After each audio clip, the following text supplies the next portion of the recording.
She signed the papers on a Tuesday. I know that because it was the same day I found her reading glasses folded on the kitchen counter, the ones with the little gold hinge she had been meaning to fix for 2 years. She was not going to fix them now. She was not going to come back to that kitchen at all. And nobody told me. That is the part I keep circling back to. Nobody called. Nobody knocked on my door and said, "Your mother is being moved to a memory care facility in Bakersfield, and by the way, your brother and your sister have already transferred the house into a trust that you are not named in." Nobody said a word. I found out the way you find out about things you were never supposed to find out. By accident. By a piece of paper that fell out of the wrong envelope. And when I held that paper in my hands, standing in my mother's empty dining room, the room that still smelled like her perfume and old wood polish, I understood something that changed me permanently. This had not happened overnight. This had been planned. Carefully. Patiently. Over years. And the people who planned it were my own family. My name is Rebecca Harmon. And before any of this happened, I was just a woman from Fresno, California, who drove 40 minutes every Sunday to have lunch with her mother. That is how ordinary this was. 40 minutes. Every single Sunday. Rain or shine, whether I was tired or not, whether my marriage was going through one of its rough patches or not, I showed up. Because that is what you do. That is what my mother had raised me to do. Her name was Dorothy Harmon. Dot, to most people. 78 years old, a retired school teacher from Clovis who had spent 31 years in the 4th grade classroom and could still recite the capitals of all 50 states without pausing. She had a mind like a steel trap. Had. Past tense. That is important, but I am getting ahead of myself. Let me tell you what she was before. Because the before matters. It matters enormously. You cannot understand what happened to her unless you understand what she built. My mother had grown up poor. Not struggling a little poor. Really poor. The kind of poor where you learn early that security is something you build yourself. Because nobody is going to hand it to you. Her parents had been farm workers in the Central Valley. She had put herself through Fresno State on a combination of grants, weekend waitressing shifts, and a stubbornness that I think was genetic. She had married my father, Robert Harmon, in 1971. He was a contractor. Not flashy, not wealthy, but steady and smart. They bought a house in Clovis for $34,000 in 1978. A 3-bedroom ranch house on Ashland Avenue, with a backyard big enough for a vegetable garden and a lemon tree that my mother treated like a 4th child. My father passed in 2009. And here is what a lot of people do not know about my parents. They had been careful in a way that most people are not. Robert Harmon did not trust the stock market, did not trust banks the way most people did, and he had spent decades paying down that house while quietly buying 2 rental properties in the same neighborhood. By the time he died, there was no mortgage. Nothing owed. Just 3 properties, free and clear, in a part of Fresno County that had been quietly appreciating for 30 years. My mother inherited everything. And rather than do what a lot of widows do, spend down, rely on family, move somewhere smaller, she kept working. She took on tutoring students. She managed those rental properties herself, driving over to fix leaky faucets at 70 years old, because she did not see the point in paying a handyman what she could learn on a YouTube video. By the time the story I am about to tell you really begins, roughly 2018, Dorothy Harmon's estate was worth somewhere between $1.2 and $1.4 million. That includes the house, the 2 rentals, her savings accounts, and a small brokerage account my father had left behind. She was not wealthy in a way that made headlines. But she was wealthy in the way that matters most in this country. She owned things. Real things. Debt-free things. And she had 3 children. There was me, Rebecca. I am the middle child. A dental hygienist. Divorced once, repartnered. 2 kids of my own. Not rich, not struggling, just a person living a life. There was my older brother, Craig Harmon, 55 now. He had lived in Sacramento for most of his adult life working in commercial real estate. He was the one who had always known how to talk to my mother the right way, smooth, attentive. The kind of son who remembered to call on her birthday and who could spend an hour talking to her about her garden without once looking at his phone. I used to admire that about him. I want you to hold on to that detail. And there was my younger sister, Angela Harmon Steele, 50 years old. She had never left the Fresno area. She and her husband Gary had been through a bankruptcy in 2014. Something about a restaurant that did not make it, and they had been financially unsteady in the years since. Those are the three of us. And for most of our adult lives, we had a functional enough relationship. Holiday dinners, birthday calls, the occasional disagreement about nothing important. We were not close in the way some siblings are. But we were not enemies. Or so, I believed. My mother started showing signs that something was different in the spring of 2018. Small things. She repeated herself during phone calls. Not in a concerning way at first. Just the kind of repetition you chalk up to age and routine. She told me the same story about her tomato seedlings 3 Sundays in a row. I noted it. I filed it in that mental cabinet, where you store things you are not ready to examine. Then in August of that year, I drove over on a Sunday and found Craig's car in the driveway. This was not entirely unusual. He drove down from Sacramento occasionally. But there was something about the way the visit felt that afternoon. A quality of interruption. Like I had walked into a conversation that had been paused rather than finished. My mother was seated at the kitchen table with a cup of tea that had gone cold. Craig was standing near the back window. There were papers on the table. I remember the specific sound of them being shuffled and turned face down as I walked in. I asked what was going on. Craig said he was just helping Mom organize some financial documents. He smiled. That smooth, practiced smile, and changed the subject to the Dodgers. I did not push. I should have pushed. I know that now. But when someone you have trusted your whole life tells you everything is fine, you choose to believe them.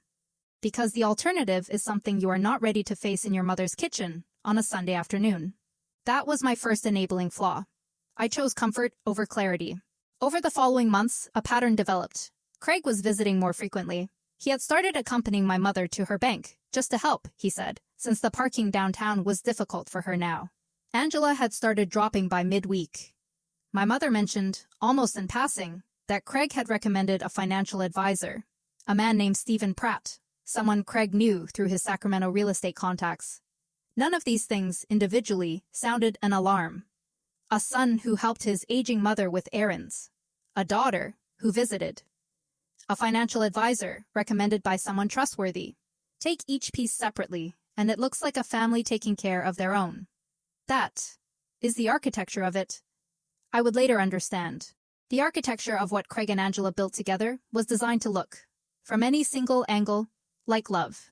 The first moment I felt something close to real doubt, not concern, but actual doubt, was in November of 2018. I was sitting with my mother after lunch. She was tired.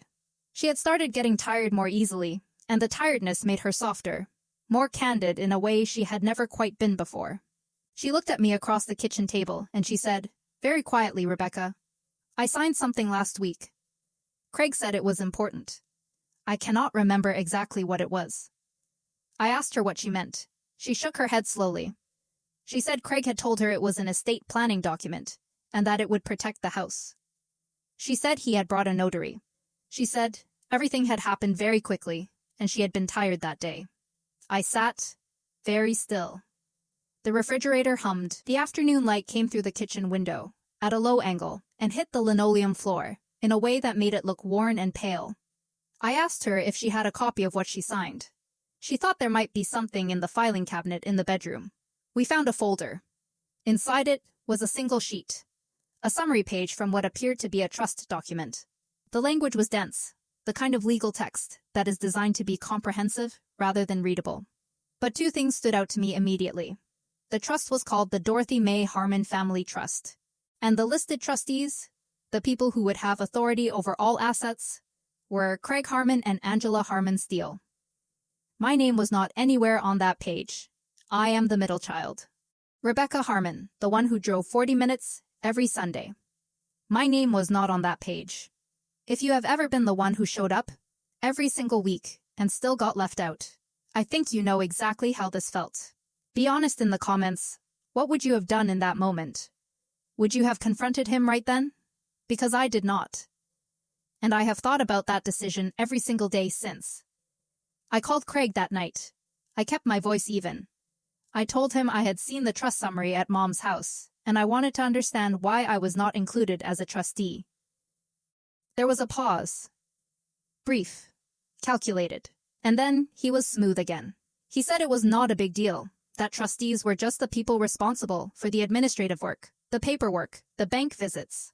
He said he had not wanted to burden me because I had my kids, my work, my own life. He said I was still a beneficiary. Everything would be divided equally when the time came. He promised me. Look, I wanted to believe him. I want you to understand that. I was not naive. I am a grown woman. I had been through a divorce. I knew that life had sharp edges. But Craig was my brother. He had been there my whole life. And the explanation he gave me was plausible enough, delivered calmly enough, that I let it settle over me like something I could live with. That was my second enabling flaw. I confused plausibility with truth. 2019 moved slowly. My mother's cognitive decline continued. Not dramatically, but measurably. She began to confuse timelines. She would ask me about a neighbor who had moved away 5 years earlier, as though the move had just happened. She called me by her sister's name once, then caught herself and laughed about it. Her doctor had used the phrase mild cognitive impairment during her annual appointment in March, and had recommended a follow-up neurological evaluation. I suggested to Craig and Angela that we should all attend the neurologist appointment together. Angela said she would be there. She did not come. Craig said he had a work conflict. My mother and I went alone. The neurologist was careful in the way that doctors are careful when they do not want to alarm you, but the numbers require honesty. He said the decline was consistent with early to moderate Alzheimer's disease. He said she would likely need assistance with financial decisions within the next 12 to 18 months. He said it was important that she have a clear and legally sound power of attorney in place. I relayed this to Craig almost word for word. He thanked me for the update. He said he would look into the power of attorney situation. He said he was on top of it. He was on top of it. Just not in the way I meant. By the summer of 2019, the visits from Craig and Angela had intensified. My mother mentioned that Craig had been by 3 times in 1 week. She seemed pleased about this. She said it was nice that her children were spending time with her.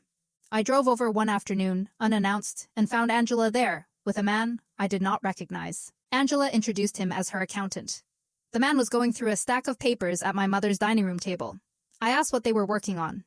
Angela said they were updating my mother's accounts, consolidating, making things simpler for her. Something moved through me in that moment. Not outrage yet, not full understanding, but something colder and quieter. A wrongness. Like reaching into a familiar drawer and finding the objects inside slightly rearranged. I started writing things down after that. Dates, names, observations. Not because I had a plan, but because something in me understood, on a level below conscious thought, that I was going to need a record. In October of 2019, I called my mother on a Thursday evening. She did not remember who I was for approximately 90 seconds. Then it clicked back for her. And she was my mother again, laughing at herself, apologizing, asking about the kids. But those 90 seconds had happened, and I sat in my car in my own driveway for a long time afterward. In the dark, with the engine off and the smell of fast food from the bag on the passenger seat, and I allowed myself, for the first time, to feel the full weight of what was coming. She was leaving, not all at once, but she was going, and someone was positioning themselves to control what she left behind. In January of 2020, Craig called me. His voice was different, more efficient, less warm. He said that he and Angela had been discussing Mom's care needs and that they had identified a memory care facility that they felt would be a good fit. He named a place in Bakersfield. He said the level of care there was superior to what could be provided at home. He said the decision had been made. I told him no decision had been made because I had not been part of any discussion. I told him I was not comfortable with my mother being moved 2 hours away from me without a real family conversation. He said, very calmly, that as co-trustees of the Dorothy Harmon Family Trust, he and Angela had the legal authority to make decisions regarding our mother's living arrangements and care. He said he understood I was upset, but that this was what was best for Mom. And there it was. No longer smoothed over. No longer dressed up in warmth and family language. Just the mechanism, stated plainly. He and Angela had the legal authority. I did not. I did not sleep that night. I lay next to my partner Kevin and I stared at the ceiling of our bedroom, and I thought about the trust document, about the financial advisor, about Angela's accountant at the dining room table, about all the Sundays I had driven 40 minutes to sit in that kitchen. And I thought, how long has this been the plan? I want you to notice something. I am not telling you that Craig was evil. I am not telling you he was some cartoon of a scheming sibling. What I am telling you is that he was cold.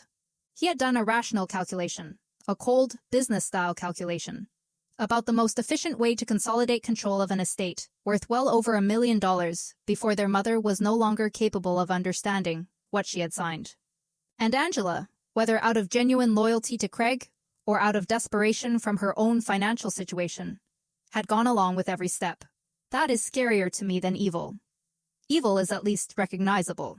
This was strategic. This was patient. And it had been underway for years while I was bringing my mother soup and fixing her lemon tree and sitting with her through doctor's appointments. In part 2, I will tell you what I found when I finally started looking. What was in those documents? What the financial advisor had actually been doing? And the moment I stopped being a grieving daughter and became something else entirely. Because here is what I did not know yet, and what changed everything. The California Attorney General's office had already opened a case. Not because of me. Not because of anything I had done. Because someone else had seen what Craig and Angela were doing. And they had been watching for longer than any of us realized. Here is something nobody tells you about the moment you realize your family has been stealing from your mother. There is no explosion. There is no scene. There is just a very particular kind of stillness. The kind that comes after a long noise finally stops, and you realize the noise had been there so long, you had stopped hearing it. I sat in my car outside my mother's house on a cold morning in February of 2020. She had been moved to the Bakersfield facility 9 days earlier. I had gone to see her twice already. The facility was clean. The staff were decent. She had a window that looked onto a courtyard with a small fountain. She seemed, in certain moments, almost peaceful. That is the part that undid me. That she seemed peaceful, because it meant she did not fully understand what had been taken from her. The house on Ashland Avenue, the lemon tree, the filing cabinet with her documents, the kitchen counter where her reading glasses sat folded, all of it was no longer hers in any practical sense. And she was sitting in a room in Bakersfield, looking at a fountain, and she did not entirely know it. I sat in that car for 40 minutes. Then I drove to a FedEx office, bought a yellow legal pad, and I started writing down every single thing I could remember. Every date, every name, every detail, every moment that had felt wrong, but that I had filed away as something I could live with. That was the morning I stopped being a grieving daughter. That was the morning I became something else. I want to be honest with you about what that transition felt like. It was not empowering. It was not the moment in the movie where the music swells and the protagonist stands up straighter. It was cold, and it was exhausting, and there was grief running underneath all of it like a current I could not turn off. My mother was in Bakersfield. She had Alzheimer's. She was not coming home. That was true regardless of what I did next. But what happened to her estate? To the thing she had spent 50 years building? That was not settled yet. And I was going to find out exactly what had been done, and exactly who had done it. Let me tell you what investigating your own family actually looks like. It does not look like a thriller. It looks like sitting at your kitchen table at 11 at night with a cup of coffee that went cold an hour ago, surrounded by printed bank statements and highlighted legal documents, running searches on the California Secretary of State Business Registry. It looks like that. For weeks. My first move was to hire an estate attorney.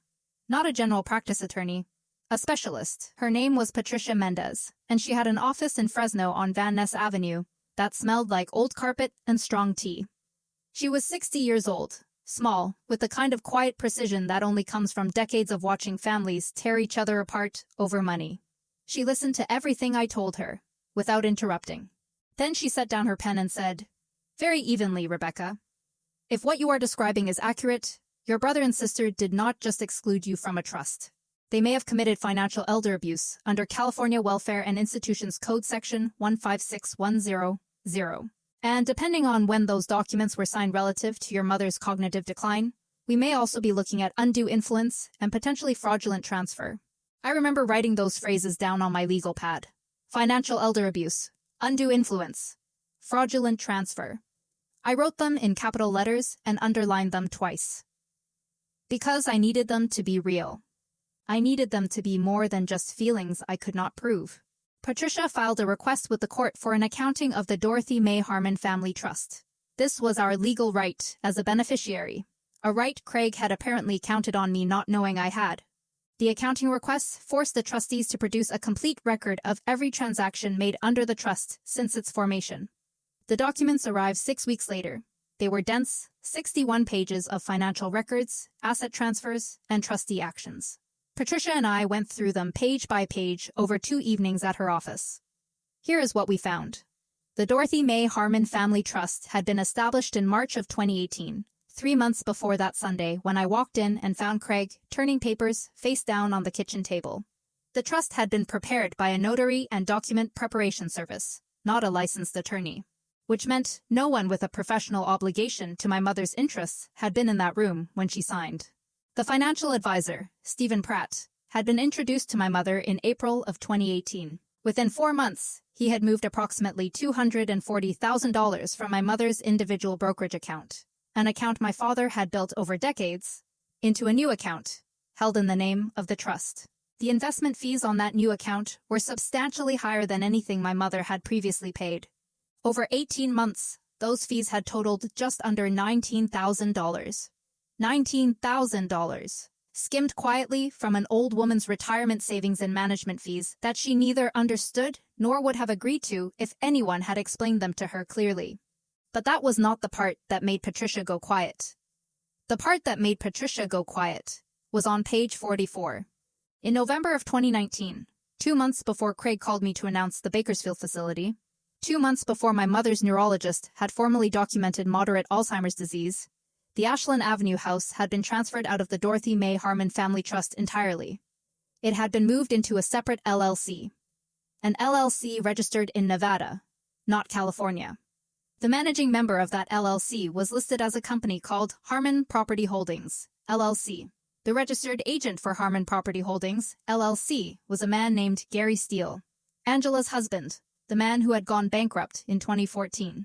The man who had spent the last 5 years financially desperate. He was now the registered agent for an entity that held my mother's house, a house worth, at current Fresno County market values, approximately $480,000. I sat very still while Patricia explained the structure to me. A Nevada LLC offered certain protections that a California trust did not. Specifically, it made the asset significantly harder to reach in litigation. The transfer had been executed in a way that, on paper, appeared to be a routine estate planning maneuver. But the timing, 2 months before my mother's formal Alzheimer's diagnosis, at a moment when a court might later question her capacity to understand what she was authorizing, that timing was either extraordinarily convenient or extraordinarily deliberate. Patricia believed it was deliberate, and she believed she could prove it. But here is what neither of us knew yet. Sitting in that office on Van Ness Avenue with 61 pages spread across the conference table, we were not the only ones who had noticed. If you know someone, a parent, an aunt, an uncle, who has children managing their finances right now, you might want to send this to them. Not to alarm anyone, just because the signs I am describing, they are more common than most people realize. And most families do not catch it until it is too late. In April of 2020, 6 weeks after Patricia filed our court action against the trust, I received a phone call from a number I did not recognize. The area code was 916. Sacramento. The woman on the line identified herself as an investigator with the California Department of Justice, Office of the Attorney General, Elder Justice Unit. She said her name was Investigator Sandra Cho. She said she was calling because she understood I had recently filed a civil action related to the Dorothy May Harmon Family Trust, and she wanted to speak with me as part of an active investigation. I sat down on the floor of my kitchen. I am not being dramatic. I genuinely needed to sit down. Because what she said next rearranged every assumption I had been operating under. Investigator Cho told me that the California Eggs Elder Justice Unit had opened a case file on Craig Harmon and Stephen Pratt in the fall of 2019. Not because of anything I had reported. Because Stephen Pratt had other clients. And those other clients had families, too. It turned out that Stephen Pratt, the financial advisor Craig had introduced to my mother, was not an isolated actor. He had been referred to at least 6 other elderly clients in the Sacramento and Fresno areas through a network that, at its loosest interpretation, looked like a referral arrangement between Pratt and several individuals with real estate backgrounds. At its tightest interpretation, it looked like a coordinated scheme. Identify elderly individuals with significant assets and mild cognitive decline, introduce a financial advisor who could restructure those assets into higher fee vehicles, and use the resulting trust structures to position family members or associates as controlling parties before the elder's capacity fully diminished. 6 other families. 6 other sets of children who had watched their parents sign documents they did not fully understand. 6 other sets of assets being quietly restructured while everyone was told it was for the elder's protection. My mother was not a unique victim. She was a pattern. Investigator Cho said the AG's office had been building the case carefully. Financial fraud investigations require a level of documentation that takes time to assemble. They had been working with forensic accountants to trace the fee structures, the referral payments, the timing of trust amendments relative to medical records. They had been subpoenaing bank records and interviewing witnesses. They had been, in Cho's words, nearly ready to move. My civil action, my court filing, had done something unexpected. It had surfaced documents the AG's office did not yet have. Specifically, the Nevada LLC transfer, the Gary Steele connection, and the November 2019 timing. Cho said that piece of the structure had not appeared in any of the other cases they were investigating. My brother and Angela's husband had, it appeared, added their own creative layer on top of whatever arrangement Craig had made with Pratt. They had not just participated in a scheme. They had improved it. I asked investigator Cho what happened next. She said she could not discuss the specifics of the criminal investigation. But she asked me to preserve every document I had, to avoid contacting Craig or Angela about the matter, and to stay in touch with both my attorney and her office. She asked me how my mother was doing. I told her my mother was in Bakersfield, looking at a fountain, and that some days she knew who I was, and some days she did not. There was a pause on the line. Then, Investigator Cho said, very quietly, "We are going to do everything we can." I thanked her. I hung up. I sat on my kitchen floor for a long time. The refrigerator hummed. Outside, my neighbor's dog was barking at something in the yard. The afternoon was completely ordinary, and my life had just become something I did not recognize. The strangest part of the months between April and October of 2020 was how normal Craig acted. He called me twice during that period. Once in June to let me know that Mom had been moved to a slightly larger room at the Bakersfield facility. An upgrade, he called it, as though he was describing a hotel. Once in August to tell me that the rental properties were being listed for sale and that the proceeds would be reinvested to cover Mom's care costs. His tone was the same as it had always been. Measured. Reasonable. The voice of a man who believed he was untouchable. I did not tell him about Investigator Cho. I did not tell him about Patricia's court filing, which he already knew about, but had dismissed. His attorney had filed a response characterizing my action as the grievance of a disgruntled beneficiary, with no legal standing. I did not tell him that the California Department of Justice had a case file with his name on it that was now, according to Cho's most recent update to Patricia, moving toward a referral to the Fresno County District Attorney's office. I just listened to his voice on the phone. Calm. In control. Explaining things to me the way you explain things to someone you have decided does not need to understand. And I thought, he genuinely believes this is over. He filed his legal response, he moved the properties towards sale, he has Mom situated in Bakersfield, and he believes that the difficult part is behind him. He believes I am a nuisance he has already managed. That is the thing about people who plan carefully and execute patiently. They develop a particular kind of confidence. Not arrogance exactly. Something quieter than arrogance. A settled certainty that the chess pieces are where they put them, and nobody is going to move them. Craig had been planning this for at least 2 years. He had been methodical. He had used legal instruments, not brute force. He had never raised his voice, never made a threat, never done anything that looked, from the outside, like anything other than a devoted son managing a complicated family situation. He had one blind spot. He had underestimated the paper trail. Financial elder abuse in California is not like other crimes. It leaves records. Every wire transfer, every fee deducted, every document notarized, every LLC registered. It all exists somewhere. It all has a date stamp. And when you have a forensic accountant and the subpoena power of the California Attorney General laying those records end-to-end in chronological order, the story they tell is not the story Craig had constructed for the family. It is the story underneath that one. The real story. By September of 2020, that real story was almost fully assembled. October 14th, 2020. That is the date I will not forget. Patricia called me at 8:47 in the morning. I was in my car, about to drive to work. She said, "Rebecca, it happened." The California Attorney General's office had filed criminal charges. Craig Harmon was named in a 14-count indictment that included financial elder abuse, theft by false pretenses, fraudulent transfer of assets, and conspiracy. Stephen Pratt faced a parallel indictment with 21 counts. His involvement spanned multiple victims and a longer timeline. Gary Steele was named as a co-conspirator in the counts related to the Nevada LLC transfer. Angela was not indicted. Not yet. The investigation into her specific role was listed as ongoing. Craig was arrested at his Sacramento home at 6:15 that morning. His attorney released a statement by noon calling the charges an overreach and promising a vigorous defense. By 3 p.m., the Sacramento Bee had the story.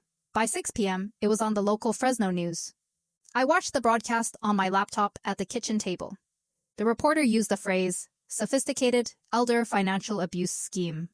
There was a photograph of Craig in the Chiron, his real estate headshot, the one where he is smiling in a blazer against a blurred outdoor background. The same smile I had watched turn papers face down on my mother's kitchen table. I did not feel triumphant. I want to be honest about that.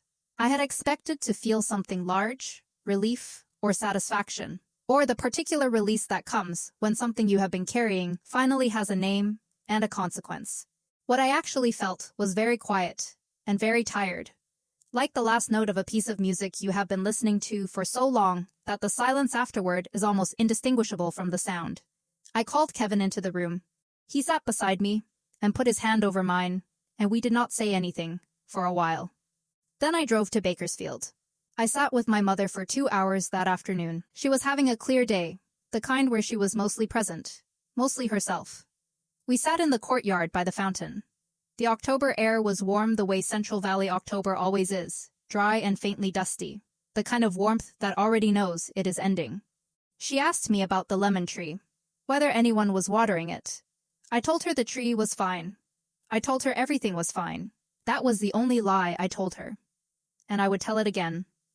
Let me tell you how it settled, because the details matter. Stephen Pratt pleaded guilty in March of 2021 to 8 counts of financial elder abuse and 2 counts of theft by false pretenses. He was sentenced to 6 years in California State Prison. His financial advisory license was permanently revoked. The court ordered restitution to all identified victims, including my mother's estate, totaling just over $1.1 million across all cases. Whether that restitution would ever be fully collected was a different question.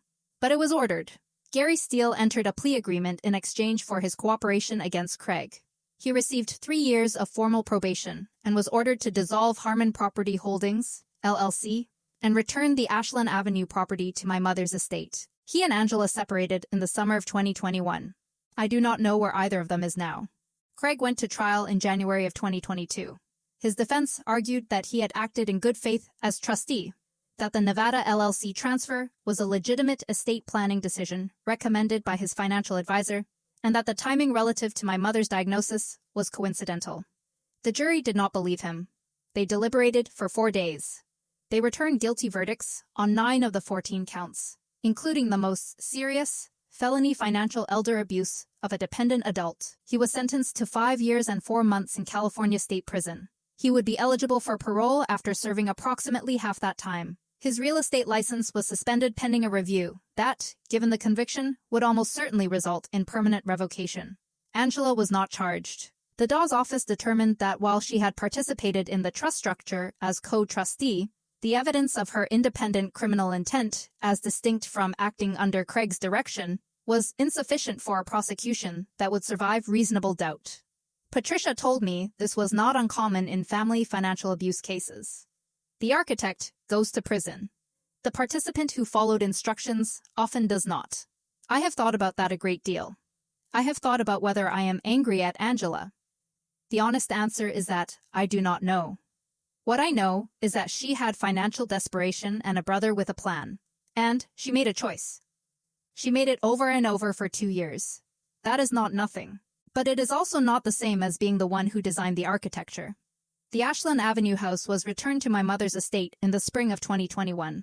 The 2 rental properties, which Craig had listed for sale before the indictment froze the proceedings, were also returned. Patricia filed a petition for the court to appoint a professional fiduciary, an independent third party, not a family member, to manage my mother's estate and oversee her care costs for the remainder of her life. The court granted it. For the first time since 2018, Dorothy Harmon's assets were being managed by someone whose only obligation was to her. I have to ask you something directly. If you had been in my position, if you had found out that the people you grew up with had done this to your mother, would you have forgiven them? I am not asking what you think the right answer is. I am asking what you would have actually done. Leave it in the comments. Because I still do not have a clean answer myself. My mother passed away on March 3, 2023. She had lived at the Bakersfield facility for 3 years. In the last year, she rarely recognized me. She would look at my face with a kind of gentle puzzlement. The way you look at something familiar you cannot quite name.